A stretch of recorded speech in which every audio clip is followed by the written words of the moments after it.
Good morning. Isang mapagpalang umaga po sa ating lahat. Salamat sa Panginoon sa panibagong buhay po na pinagkaloob sa bawat isa sa atin. Salamat sa Diyos na buhay sa kabila po ng pandemic at madami pa ring mga bagay na magaganda na nangyayari sa bawat isa sa atin. Salamat sa Panginoon dahil ngayong week ng Mayo ay hindi ako nakauwi. Siguro ay pinahintulutan na rin ng Lord na hindi ako makauwi at sana nasa Bicol ako ngayong linggong ito dahil po ay noong May 26 ay birthday po ng aking nanay, si Mama, kasi hindi po kami nakauwi gawa ng quarantine po dun sa center. Salamat sa Panginoon dahil noong May 27 si golden anniversary din ni nanay at tatay.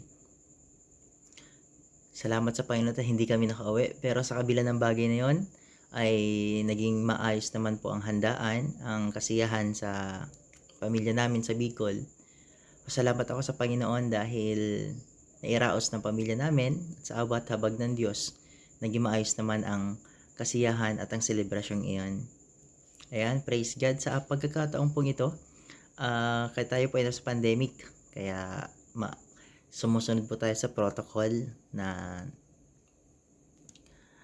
limitado lamang po ang mga gathering. Kaya minabuti ng The Way Church na wala munang gawain pero hindi yun magiging hadlang para maputol yung mensahe na may hahayag sa linggong ito. Tayo po lahat ay mag-pray. Aming Diyos na gumawa ng langit at ng lupa, at sa tanging pangalan ng iyong bugtong na anak na si Jesus, Lord, maraming salamat po sa buhay na pinagkaloob po ninyo. Maraming salamat, Lord, sa kasiyahan, maging Panginoon sa kalungkutan. Maraming salamat, Lord. Sa kabila, Panginoon, ng pandemic ay hindi nyo kami, Panginoon, hinahayaan na magutom, hindi nyo kami, Panginoon, hinahayaan na mapalayo sa iyo. Panginoon Diyos, maraming salamat, O Diyos. Ako, Panginoon, ay isang hamak at alipin lamang naglilingkod sa iyo. Niwala po ako, Lord, may pagmamayabang. Ako, Panginoon, na isang hamak. Niwala, Panginoon, karapatang magtanggal ng iyong sandalyas.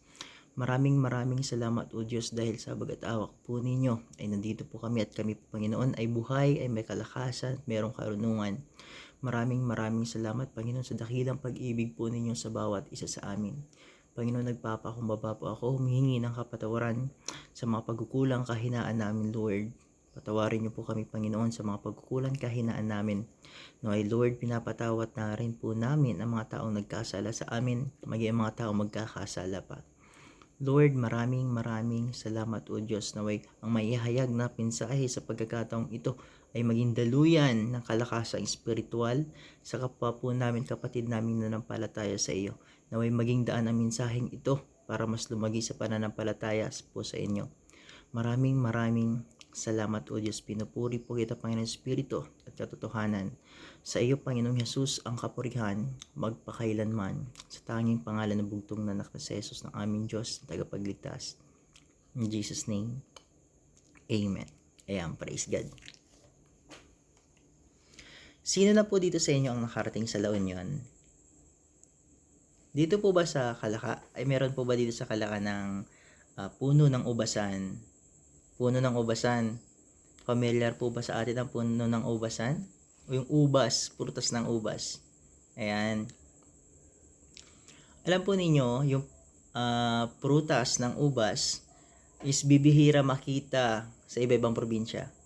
Pero kung nais po ninyo makakuha ng pinakamagandang prutas, meron po sa La Union, sa lugar po ng La Union, meron po doon magandang prutas ng ubas. Yun ay sinabi ng aking kaibigan na Kristiyano. Yun ay narinig ko lang sa kanya. Bagos hindi pa ako nakapunta ron.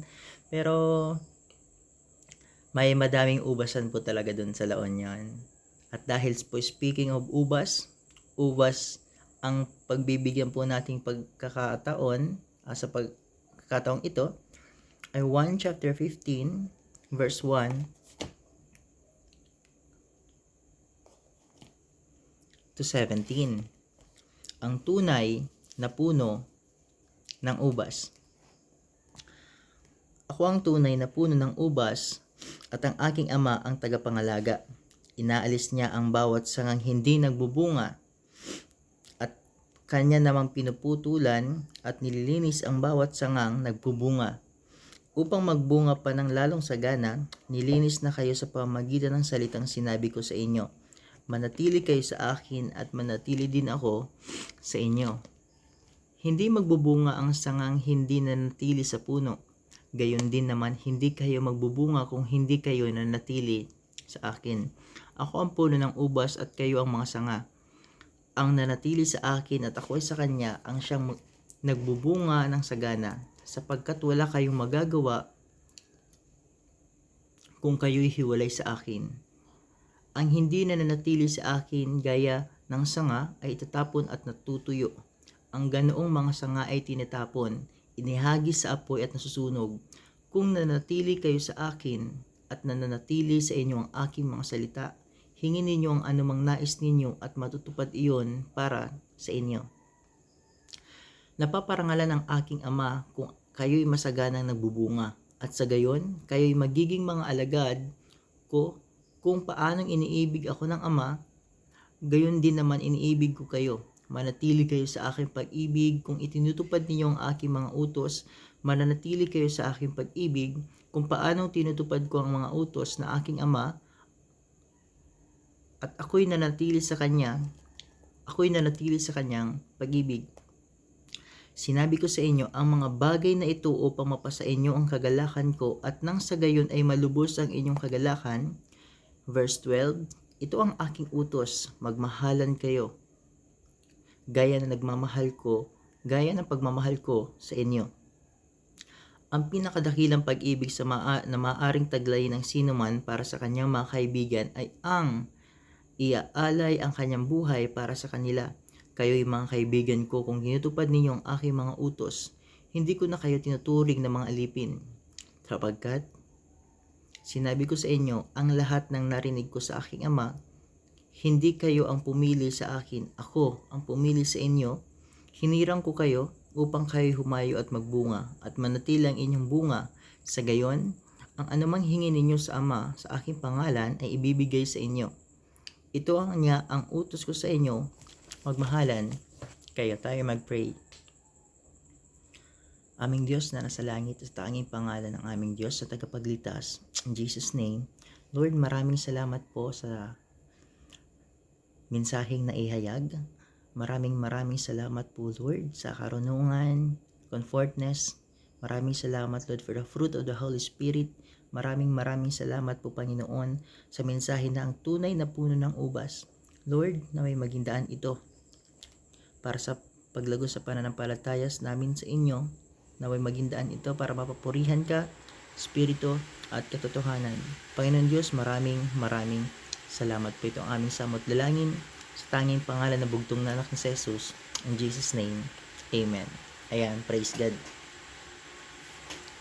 Ang tunay na puno ng ubas. Alam po ninyo sa ating mga Kristiyano po, nakakilala kay Jesus at sumusunod sa kalooban niya. Kagaya po ng isang katawan, si Jesus Christ ay ang ulo ng iglesia. Tayo ang katawan. Ang Panginoong Yesus ang ulo ng iglesia at ang katawan ay tayo. Tayo mga nanampalataya sa Kanya. Sa puno ng ubasan, ang puno ng ubas ay at tinutukoy po dito ay ang Panginoong Yesus ang puno. Ang mga sanga, ang bunga ay ang mga nananampalataya sa Kanya. Tayo mga Kristyan. Ngayon, sa lupain ng isang ubasan, merong mga sanga, madaming ubasan, merong namamahala. Sino ang nagsisilbing namamahala dito? Ang Diyos Ama na nasa langit, na kung saan siya ang nagdidilig, siya ang nag-aayos, siya ang nagmamanage ng buong lupain. At ang mga puno ay ang Panginoong Yesus, at ang mga bunga at ang sanga ay ang mga taong nanampalataya sa Kanya. In 1 chapter 1, verse 5, be connected. Be connected with God always. Laging maging connected lagi sa Diyos. Dahil wala tayong magagawa kung tayo'y malayo sa Kanya. Kagaya ng isang puno sa ubasan, mamumunga ba ang puno ng ubasan kung ang sanga nito ay nahuhulog mismo sa lupa? Ang bunga ba ng ubas ay sadyang bubunga kung ang sanga naman nito ay nalalaglag sa lupa o humihiwalay mismo sa nagbibigay ng nutrisyon sa bunga nito? Ano ibig sabihin nito? Be connected with God. Alam po ninyo, tayong mga Christian, nasa realidad na ng buhay na tayo'y makaranas ng mga takot, anxiety, depression. Nakaranas po tayo ng mga bagay niyan. Minsan pag may mga bagyo po, nasa iglesia na tayo, nasa katawan na tayo ni Kristo, kasama tayo sa katawan ni Kristo. Ngayon, kagaya sa isang ubasan, tayo ay sanga sa isang ubasan. Ngayon, kapag mayroong mga bagyo, kapag mayroong mga kalamidad, pag mayroong mga hindi inaasahan, minsan nakaramdam tayo ng takot. Natatakot tayo sa ganyang pangyayari, natatakot tayo sa mga bagyo. Ngayon, ang pinakamagandang gawin natin, always be connected with God. Huwag po tayong matakot sa mga kalamidad. Huwag po tayong matakot sa bagyo. Bagkus, kung ikay natatakot sa bagyo, sa lindol, baha, o pagputok ng mga bulkan, lumapit ka sa nagpapabagyo. Kung ikay natatakot, magkaroon, kung mayroong mga magabagyo, lumapit ka mismo sa magpapabagyo. Ngayon, sa puno ng ubasan, kung ikaw ay isang Kristiyano, lumalago ka.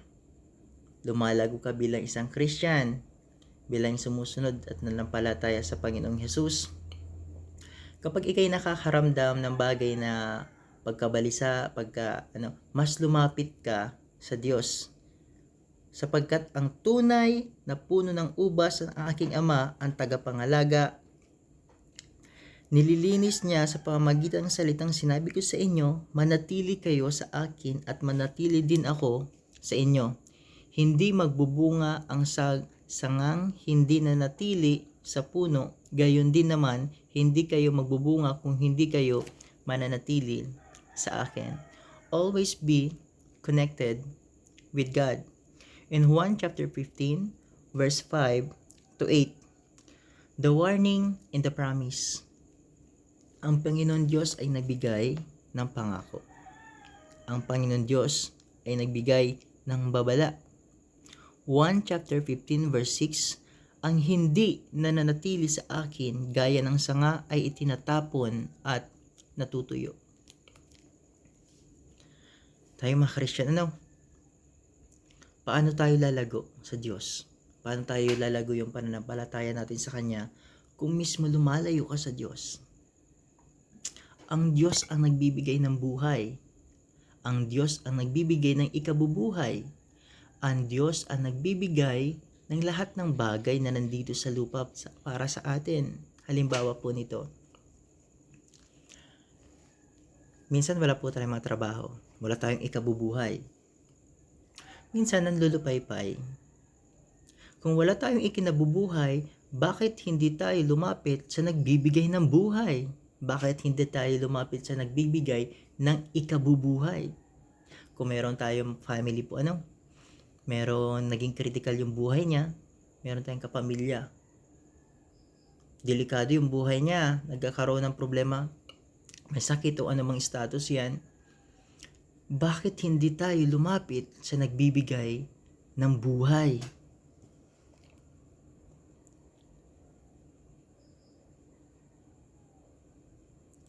Ang hindi nananatili sa akin, gaya ng sanga, ay itinatapon at natutuyo. Kagaya sa isang ubasan yan, ang ginagawa ng may-ari o may nagmamahala sa lupain, kapag meron siyang nakikitang sanga o bunga na namumunga, mas pinapalago ng Diyos. Kapag meron din siyang sanga o bunga na nakikita, tinatapon at yun ay natutuyo. Dahil yung mga sangang natutuyo o bungang natutuyo ay maaaring makahawa pa sa iba. Subalit, yung mga Kristiyano na lumalago at nananatili sa Panginoon Diyos, mas papalaguin pa ng Diyos dahil maaari pa itong mamunga ng mas marami. The promise and the warning. In 1 chapter 15, verse 9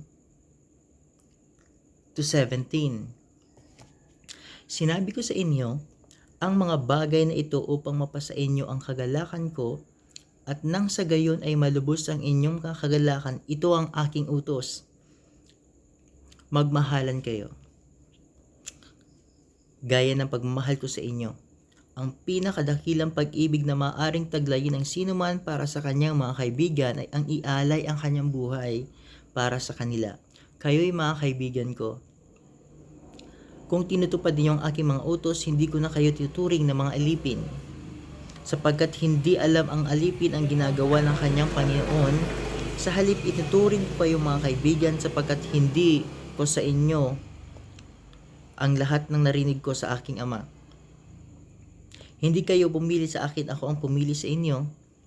Hinirang ko kayo upang kayo humayo at magbunga at manatili ang inyong bunga, sa gayon ang anumang hingin sa inyo sa Ama sa aking pangalan ay ibibigay sa inyo. Ito ang mga utos ko sa inyo. Magmahalan kayo. Be the conqueror of God. What is the first and greatest commandments of God? Familiar po tayo dito. In Matthew chapter 22 verse 37 to 38, love the Lord your God. Ibigin mo ang Diyos ng buong puso, buong isip at ng iyong buong kaluluwa. At ibigin mo ang iyong kapwa kagaya na pag-ibig mo sa iyong sarili. Hindi nawawala ang pag-ibig. Ngayon ang utos ng Panginoon Diyos, ibigin natin ang ating kapwa kagaya ng pag-ibig natin sa ating mga sarili. Ngayon, sinabi ko sa inyo ang mga bagay na ito upang mapasa inyo ang kagalakan ko, at sanang sa gayon ay malubos ang inyong mga kagalakan. Ito ang aking utos, magmahalan kayo gaya ng pagmamahal ko sa inyo. Ang pinakadakilang pag-ibig na maaring taglayin ng sino man para sa kanyang mga kaibigan ay ialay ang kanyang buhay.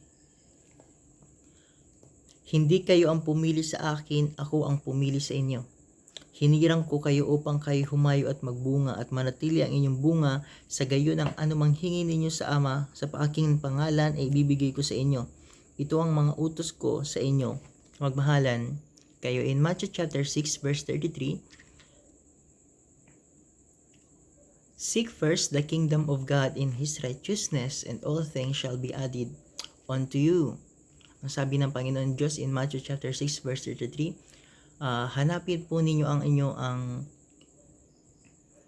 kaharian ng langit at ang lahat ng bagay ipagkakaloob niya sa iyo. Yan ang pangako ng Panginoon Diyos sa bawat isa sa atin. Sa gayon ang anumang hingin ninyo sa Ama sa aking pangalan ibibigay ko sa inyo. Ito ang utos ko sa inyo. Magmahalan po kayo. Ngayon, ano nga ba ang patunay na tayo ay namumunga kagaya ng isang tunay na puno ng ubas? Number 1 po, nananatili kang may pag-ibig sa Diyos.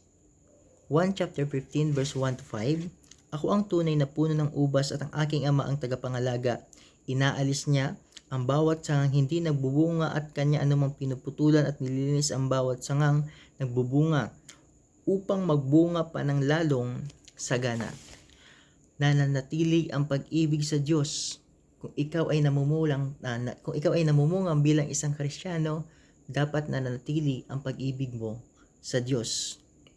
Kung mayroong mga kalamidad na haramdam ka ng takot, manatili ka sa Diyos. Lumapit ka sa gumagawa ng bagyo. Kung mayroong bagyo, bakit hindi ka lumapit sa nagpapabagyo?